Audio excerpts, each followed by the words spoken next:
Welcome to my channel Democratic Data. The much anticipated Indian budget was introduced in the Parliament last Tuesday by Finance Minister Nirmala Sitharaman. In today's video, we will look into some certain key tenets of the budget cutting across multiple areas.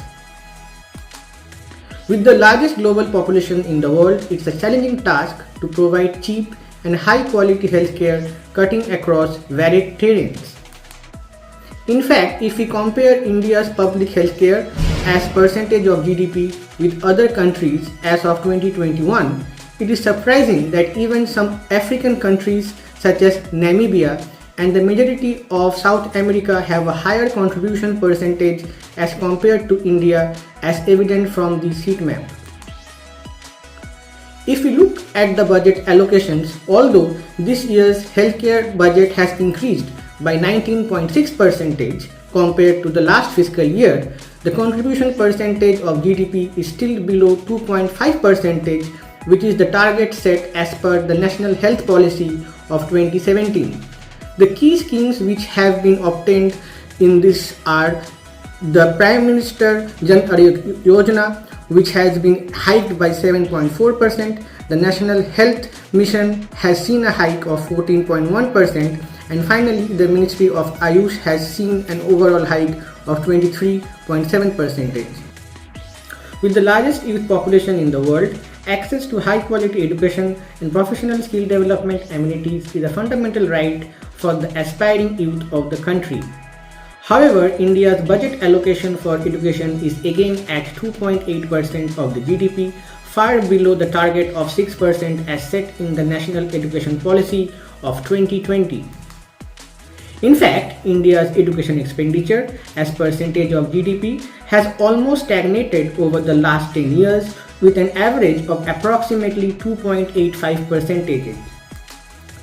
However, the key features that have emerged in this year's education budget are Rs 5,000 per month as internship allowance for 1 crore youths, Rs 10 lakhs to 1 lakh students every year in terms of their education loan. Next is model skill loans up to Rs 7.5 lakh to 25,000 students annually for their skill development. And finally, all the major top institutes have been donated a total sum of 34,000 crores in this year's budget.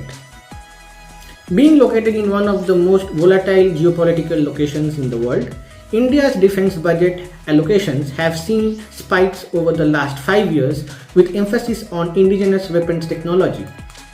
To this tune, the government has allocated 6.21 lakh crores, which is a change of 4.7% from the last fiscal year, though it is less than 2% of the projected GDP. The key focus areas in this year's defense budget were indigenous R&D, where the revenue from domestic exports has tripled over the last 10 years. The next most emphasized area was border infrastructure, where there has been a 30% hike in the budget as compared to the financial year of 23-24. And last but not the least, in terms of operational readiness, the budget also showed a hike of 50% as compared to the financial year of 2022-23. For a fast-changing urban landscape like India, investment in smart and sustainable infrastructure are very critical. The budget allocated for infrastructure has seen a robust jump over the years, with FY2024-25 being no different, with an increase in 11.11% from FY2023-24 and being 3.4% of the GDP. The key focused investment areas were, first of all, building transit-oriented development plan, which includes 14 large cities. The next important part of this plan is the National Industrial Corridor Development Program, which includes building 12 industrial parks. States like Bihar and Andhra Pradesh have received special packages to the tune of 26,000 crores and 15,000 crores respectively. And last but not the least, the Accelerated Irrigation Benefit Program has been boosted by a whopping 11,500 crores.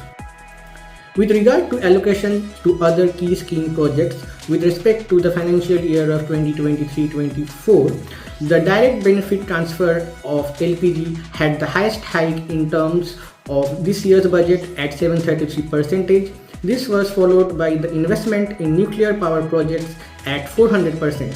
This was followed by the IDEA scheme, which actually helps support innovation. Next came semiconductors and the solar power industry. Last but not the least, the Manrega had the highest capital expenditure at a staggering 86,000 crore. To summarize the Indian Union budget of the financial year 2024-25, to my liking, it has been a mixed bag, with the government focusing mainly on urban development, and it has invested a lot of money on infrastructure. However, taxpayers, especially the middle class, are not happy, with the majority paying almost 1/8 of the salary towards tax.